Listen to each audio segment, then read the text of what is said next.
Olá pessoal, bom dia, boa tarde, boa noite.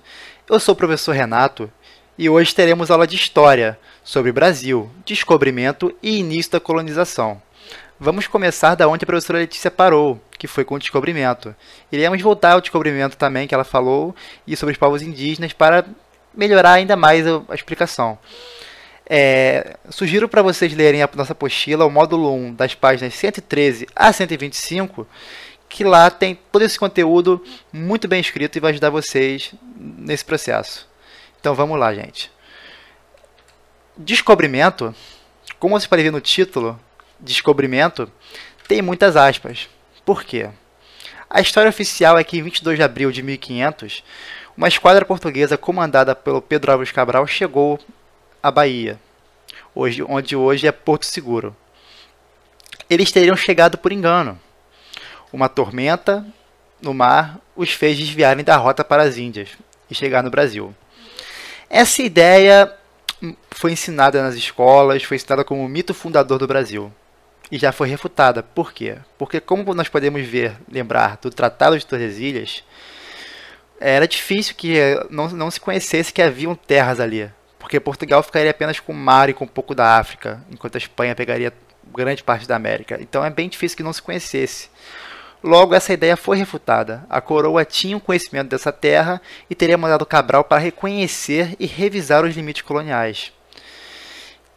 E além disso, a palavra descobrimento, ela pressupõe que essas terras estavam vazias, que não havia nada aqui. O que não é verdade. Aqui era ocupado pelos povos indígenas. Nós vamos ver sobre os povos indígenas. E também não existia essa ideia de Brasil, como vocês sabem. Brasil existe depois, nem o nome Brasil. O nome Brasil vem em 1519 pelo pau-brasil. E eles não tinham uma ideia que eles habitavam a mesma terra, que eles eram povos indígenas também. E quem eram os povos indígenas? Povos indígenas, eles habitavam aqui o Brasil, onde era o Brasil, no qual chamavam de Pindorama. Eram vários povos heterogêneos, ou seja, não tinha uma unidade política ou cultural entre eles. E aqui, como podemos ver, existiam vários povos habitando toda essa parte que hoje nós chamamos de Brasil. Os tupi-guaranis eram os mais numerosos e ocupavam a faixa de terra do litoral, onde os portugueses desembarcaram. Também existiam os Gês, que era mais para o interior, os Aruaques, que aqui na região da Amazônia, o Caribe. Temos aqui um mapa cheio de povos indígenas. E onde estão esses povos indígenas, gente? Eles morreram? Eles sumiram? Não, os povos indígenas continuam existindo até hoje, como vocês podem ver no texto complementar. Não é porque um índio usa um celular, usa um jeans, usa um casaco da Adidas, que ele não é um índio, gente. Lembre-se disso. Os índios existem até hoje, existiram durante a história do Brasil e continuam existindo.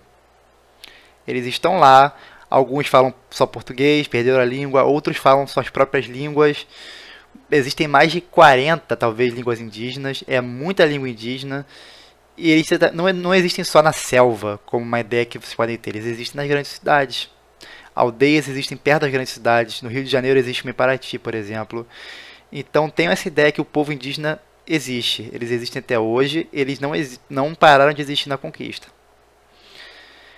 Então tá, o Pindorama, que é essa região, e tinha os povos indígenas heterogêneos. Eles eram caçadores, coletores e agricultores. E o trabalho era dividido através do sexo. As mulheres eram encarregadas da atividade doméstica, da coleta, agricultura e do artesanato. E os homens da caça, da pesca, do preparo da terra e da guerra. Então o que nós podemos perceber aí? Que as mulheres tinham essas atividades e os homens tinham uma atividade mais voltada para a morte, talvez. Porque eles caçavam, pescavam, dois com morte, e guerreavam.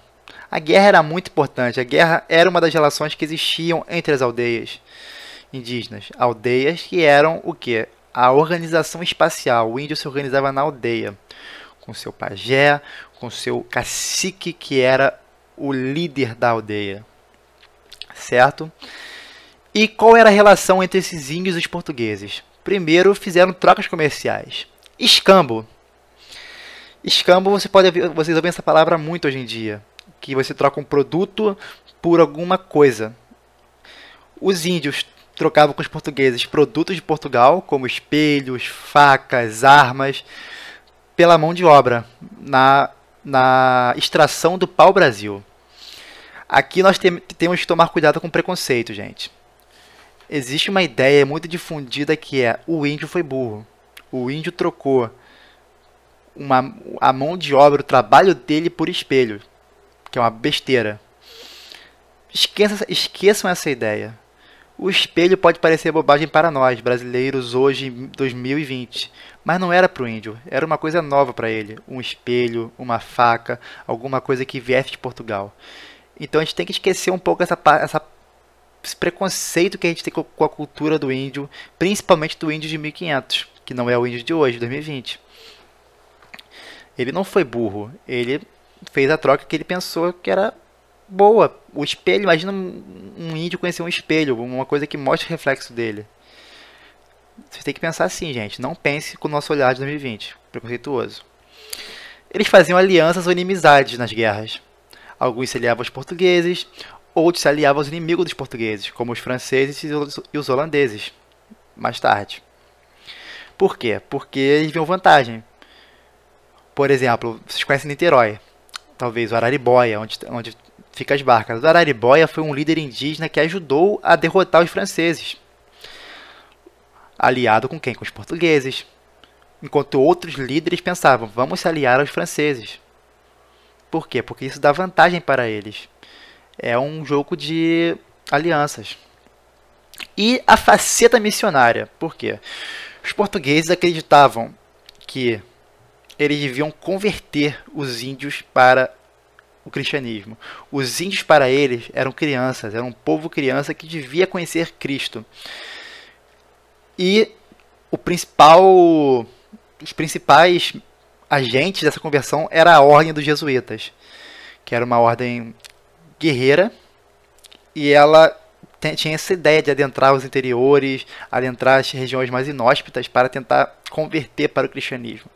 Aqui nós temos o quadro A Primeira Missa do Brasil, de Vitor Meireles, que mostra isso.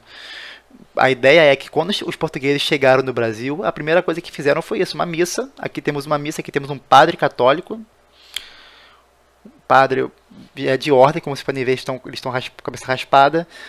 Aqui soldados portugueses rezando e os índios assistindo, porque os índios estão sendo catequizados, os índios estão sendo apresentados para a religião cristã, para Jesus Cristo. E essa era a ideia que Portugal queria, uma faceta missionária da relação deles com os índios.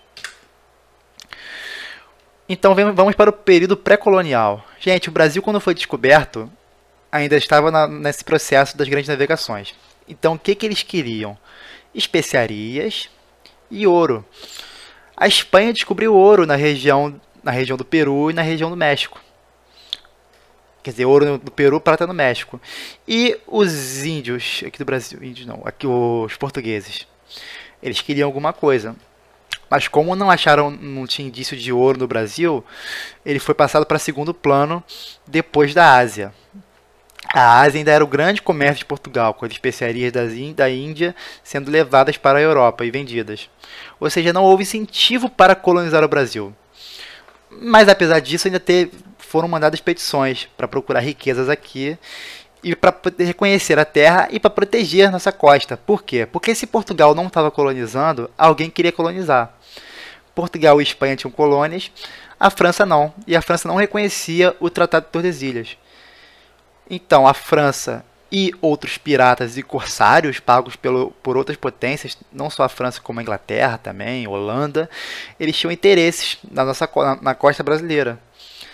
E para poder não perder essa costa, Portugal mandava forças de defesa.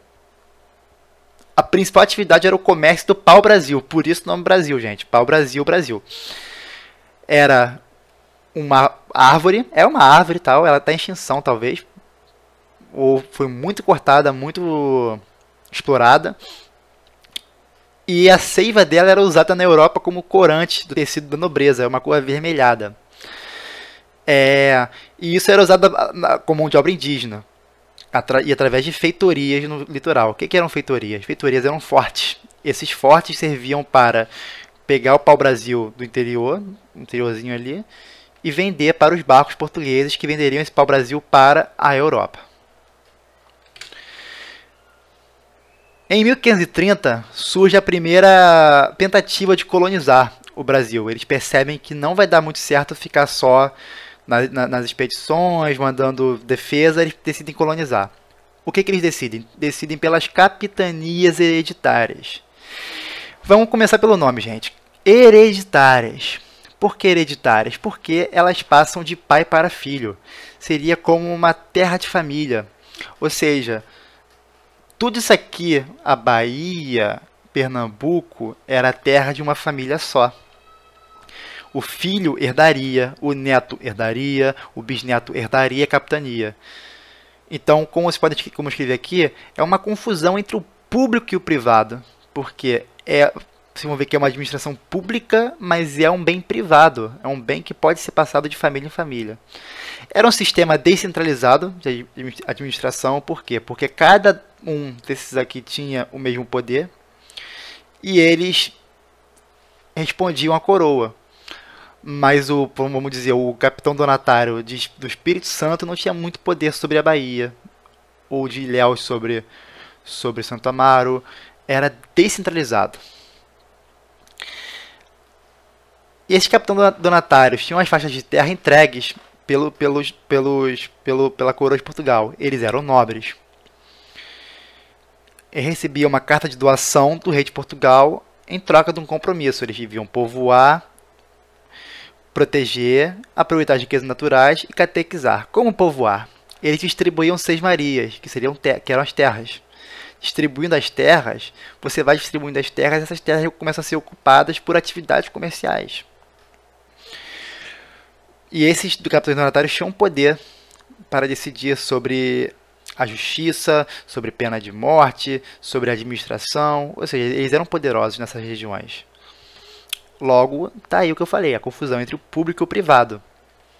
Era público porque era administração pública, administração de uma região de Portugal.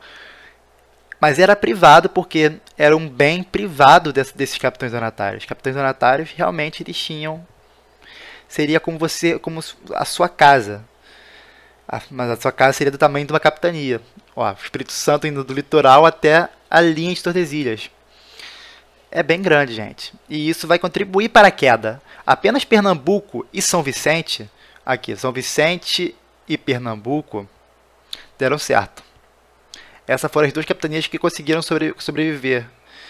Por quê? Porque faltou capital, houveram desentendimentos, os capitães donatários eram nobres portugueses, eles não tinham muita experiência com administração pública. Ataque dos índios, os índios também atacavam. Por exemplo, o Espírito Santo, ele foi muito atacado pelos índios aimorés. Eram índios canibais. E eram bem bravos. Por eles serem bravos, eles conseguiram, não deu certo a capitania do Espírito Santo. Não teve muito incentivo da coroa também, até porque ainda apesar de colonizar, ainda estava tendo o comércio de especiarias. Mas nós podemos perceber a influência dessas capitanias. Por exemplo, Piauí, Ceará, Rio Grande do Norte, perceberam que já são estados brasileiros de hoje em dia, que nem Espírito Santo, Pernambuco e São Vicente, vocês conhecem, uma cidade do interior de São Paulo, perto de Santos. Ou seja, deu errado, mas teve sua influência.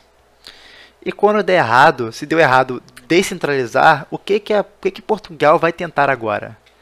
Centralizar, governo geral. Vai ser uma tentativa de centralizar a administração da colônia depois do fracasso das capitanias. Para centralizar, a primeira coisa que você tem que fazer é o quê? Ter uma capital. Qual vai ser a capital? Salvador. Em um pequeno período de tempo, vão tentar fazer duas capitais, Salvador e Rio de Janeiro. Mas pela maior parte do tempo, a capital vai ser Salvador. Salvador, atual capital do estado da Bahia.